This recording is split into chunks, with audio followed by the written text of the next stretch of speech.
What if Charon's vents burned with embers, whispering your regret to trap you in ash? This super creepy story from Charon in 2210 will grab you tight. Kael, a driller, finds ember vents that whisper her regret over her father's death. But they burn her team in endless ash, stay to face the heat. Charon's rocky plains glow under Pluto's dim light, their vents steaming like lost cries. Kael drills in her sealed suit, her rig buzzing as she mines frozen gas. The research outpost's domes hum in the cold, her only home since Earth got too crowded. Kael's heart aches because her father, Varn, died in a fire 5 years ago. His last words, "It's burning," stuck in her head. She hopes the vents hold clues to what he meant. One day, her drill hits a vent and it glows, whispering Kael in Varn's voice like crackling fire. Her chest feels heavy. She thinks it's the heat, but she freezes when the vent forms. Varn's face, his eyes empty, staring at her. Kael's scared, but she can't stop drilling. The ember vents get creepier, burning brighter, and bad things hit the outpost. Tools melt, lights flicker, and the air feels heavy, like it's stealing regret. Kael's scanner, which maps the vents, stings her head like the embers are creeping into her mind. Other drillers hear the vents whisper their regret-lost dreams. Old mistakes, then collapse, burned in ash. Kael checks a vent, but its rock is weird, with tiny carvings that glow under her light. She tells her friend Myra, a tough surveyor with a scar on her arm from a burn. Myra scans the plains and finds carvings, pictures of people burned, their regret etched in stone. The vents hum, "Your ash," in a spooky voice, and Kael's hands shake so bad she drops her scanner. What's this ember trying to do? Kael and Myra decide to find out. They suit up and trek to a vent cluster where the heat bites and the rocks groan like a beast. The vents glow like a maze, burning too fast. Their lights catch strange carvings, shapes that shift when they blink. Kael's stomach knots, like something's watching.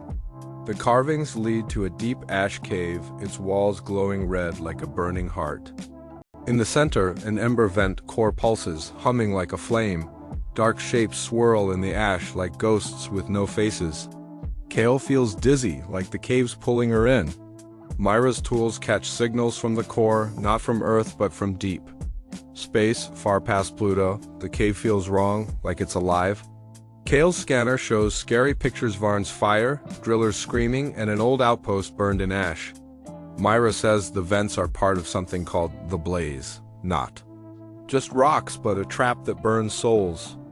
The ember vents work for the Scorchers, a creepy force that loves regret and grows with every whisper. The outpost starts breaking down. Domes crack in sudden quakes, air leaks, and drillers act weird, walking toward vents with eyes that glow red like the embers. Kael's afraid they're not themselves anymore.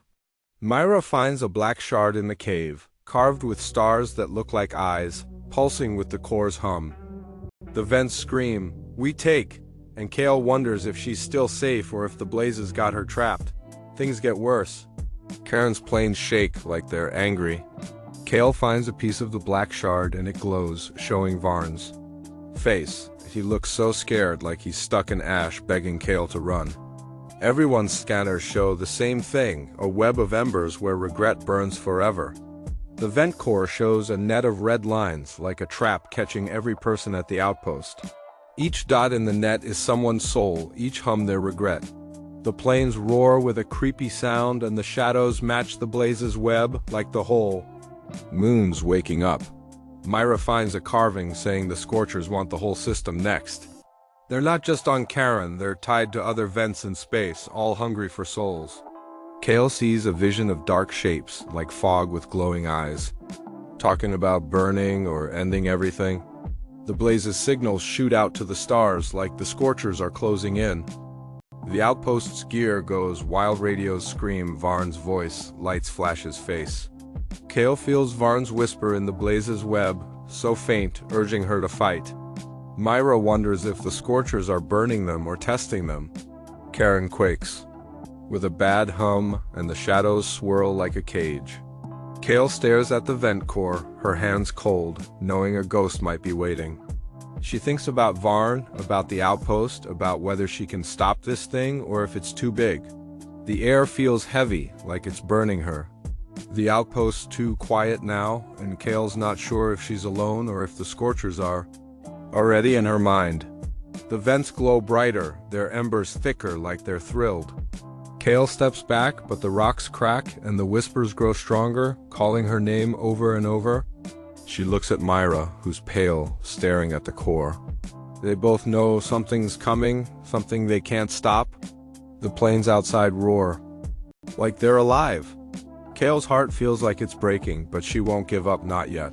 She grips her scanner, hoping it holds a clue, but the embers just keep coming, pulling her closer to the dark. The vents feel alive, their glow, spreading like fire. Kael wonders if she ever leave or if the blaze has already burned her soul. Twist. The vents aren't rocks, they're the veins of a moon beast eating regret. Is Charon a frontier or a soul pyre? Could you drill into creepy ember vents knowing what they do? Tell us your scariest thoughts in the comments. Hit the like button if this gave you chills, send it to all your space friends, and subscribe for more stories that'll blow your mind.